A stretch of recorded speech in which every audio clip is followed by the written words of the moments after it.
Pastor Luiz Aparício, qual a contribuição da democracia na construção do diálogo ecumênico? Correto. Nós estamos vivendo um tempo onde a democracia, ela, digamos assim, tem chegado em todos os cantos. Nós acabamos de falar que ecumenismo é exatamente essa ideia de se alcançar todos os povos. A democracia hoje é um sistema de governo que ela cada vez mais avança. O mundo hoje está se democratizando cada vez mais.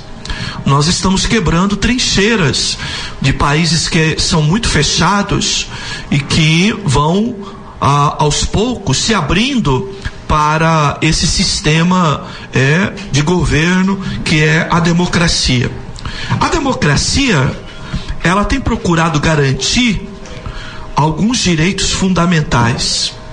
Se você pegar o preâmbulo, a abertura da lei que mantém a ONU, a Organização das Nações Unidas, que tem sua sustentação no berço democrático, e é ela que norteia toda a legislação no mundo democrático. Por que o país Brasil gerou uma nova Constituição em 1988? Porque o Brasil estava se abrindo para ideias de democracia e globalização. Por isso que nós temos uma Constituição nova. Porque nós aderimos a um sistema. Para aderir a esse sistema, nós tivemos que adotar princípios de democracia. Há alguns princípios de democracia que nós vamos ver no preâmbulo da nossa Constituição Federal. Uma delas é a que é mais utilizada hoje pelo ecumenismo, que é a livre manifestação do pensamento. Todo mundo tem o direito de pensar diferente. Todo mundo quer exercer o direito do eu acho, do nada a ver, como já foi citado aqui, do que tem, porque cada um quer ter a sua própria opinião. Então, esse livre pensamento, essa manifestação do livre pensamento, dá direito a todo mundo a achar o que quer a respeito de qualquer coisa. Isso é um dos direitos garantidos pelo sistema democrático e que de alguma forma é uma raiz que dá sustentação à ideia ecumênica, porque eu repito, a religião ecumênica não é uma que faz você apagar todas as outras. O pensamento ecumênico, ele abraça todos os pensamentos das religiões. Então, o livre pensamento é essa ideia. Outra coisa que nós temos muito interessante, eu vi um colega meu que milita aqui no nosso na política da nossa cidade, reclamando a ausência da nossa prefeita na festa de Iemanjá que aconteceu alguns dias atrás. É óbvio, nós não sabemos por que ela não estava. Nós sabemos de que ela é católica.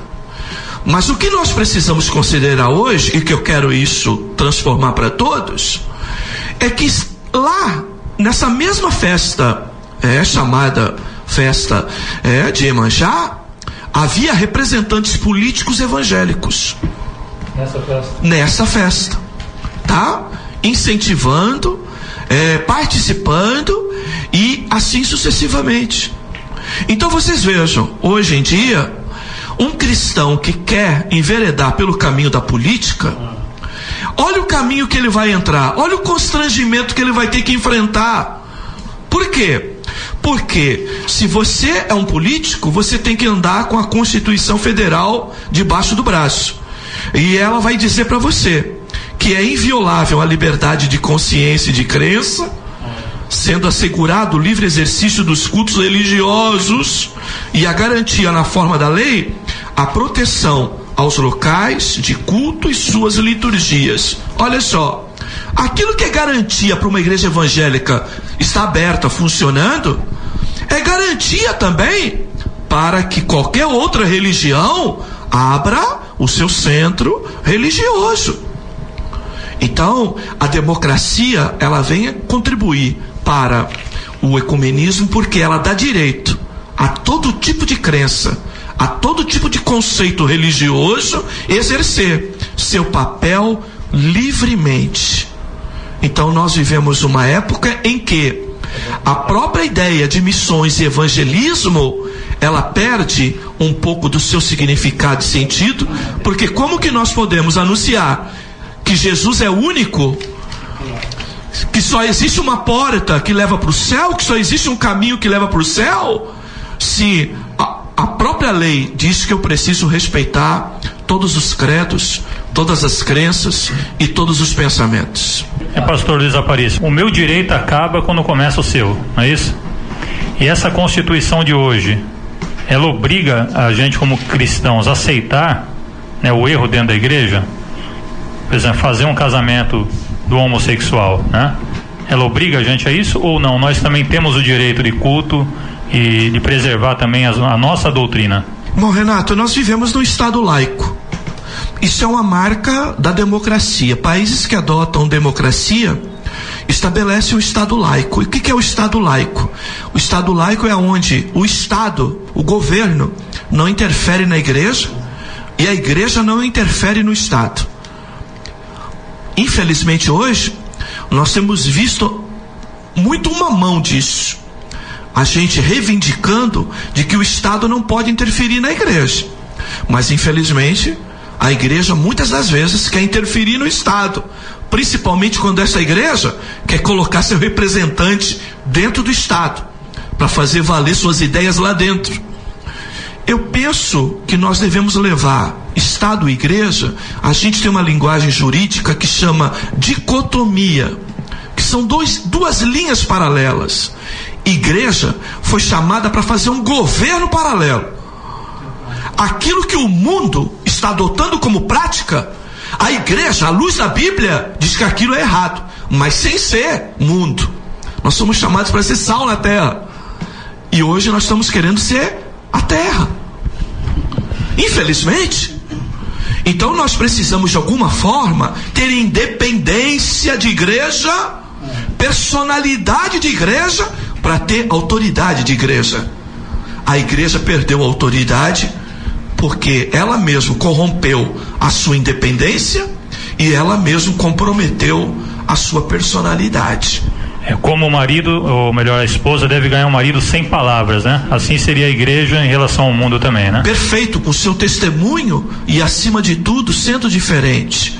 Em termos de leis, o Estado então não pode obrigar a igreja a fazer alguma coisa que é contra a igreja. Ela não pode interferir nisso. Porém, à medida em que eu usufruo de alguns benefícios legais, eu posso comprometer a minha independência. Vou dar o exemplo do casamento civil, do casamento religioso com status civil. Hoje nós pastores, eu tenho feito até hoje muitos casamentos religiosos, mas que na verdade ele tem poder de civil. Não precisa mais de juiz de paz. Nós acabamos fazendo os dois papéis. À medida em que nós abrimos mão de ser só igreja e queremos ser Estado, até para fazer um casamento, nós podemos comprometer a nossa independência.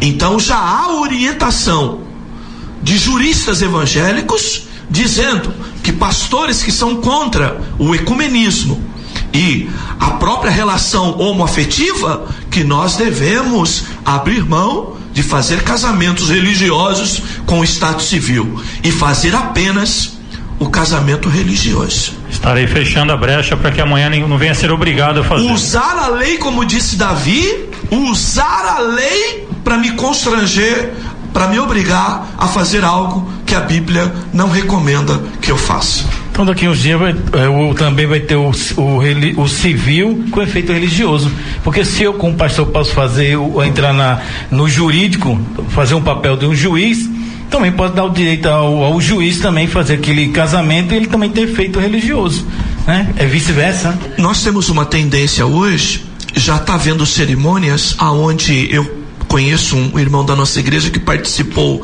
de um casamento aonde tinha, na verdade não tinha nenhum padre, nenhum pastor, nenhum representante de religião fazendo um casamento, mas já há pessoas dentro desse modelo ecumênico neutras da escola espiritualista que hoje está tão presente no mundo de hoje, fazendo o que chama de, ele é uma pessoa, é um promoter, é um cerimonialista, uma pessoa que faz um cerimonial religioso. Ele é apenas um maître ali, ele é apenas um organizador, ele é apenas uma pessoa que faz o cerimonial, sem falar de Bíblia, mas fala de Deus, sem falar de doutrinas, mas fala de princípios que atende a um casamento sem compromisso com a palavra de Deus, infelizmente. Isso às vezes porque de um lado da família um é de uma religião, do outro é outra religião, para não trazer um confronto entre as duas partes. Então a pessoa neutra faz aquele casamento e se torna tudo bom. O que está acontecendo isso tudo é que a igreja, que tem o seu grande valor, está deixando o seu valor de lado para comprar um valor que não tem valor. A igreja do Senhor está perdendo o seu valor para comprar um valor que não tem valor. A verdade, como o pastor Luiz Aparício disse, está sendo seduzida muitas vezes também, né, pastor? É uma sedução, porque você sabe, Renato, infelizmente nós temos coisas muito perigosas, entre elas a questão do poder, né? Infelizmente pastores, nós obreiros, nós líderes na igreja, em todos os níveis, nós temos que tomar muito cuidado com isso, lembrarmos que o poder pertence ao nosso Senhor e Salvador Jesus Cristo, e importa que Ele cresça, que nós diminuamos, porque muitas das vezes nós somos seduzidos pelo poder que o Estado quer nos oferecer, e nós, muitas das vezes neófitos, acabamos deixando nos seduzir por essas propostas. Só para comentar o que falei e voltando para a política, uma parte da política aí, que eu fico muito triste quando vejo um pastor querendo ser candidato a vereador. Eu penso assim, um pastor é uma autoridade máxima em todos os sentidos. Não foi o homem que precisou da votação, mas foi um homem poderoso que escolheu ele e colocou ali: tome conta da minha ovelha. Não existe um título maior no mundo do que ser pastor. Ser pastor é maior do que o presidente da república, maior do que qualquer título que existe, qualquer formatura.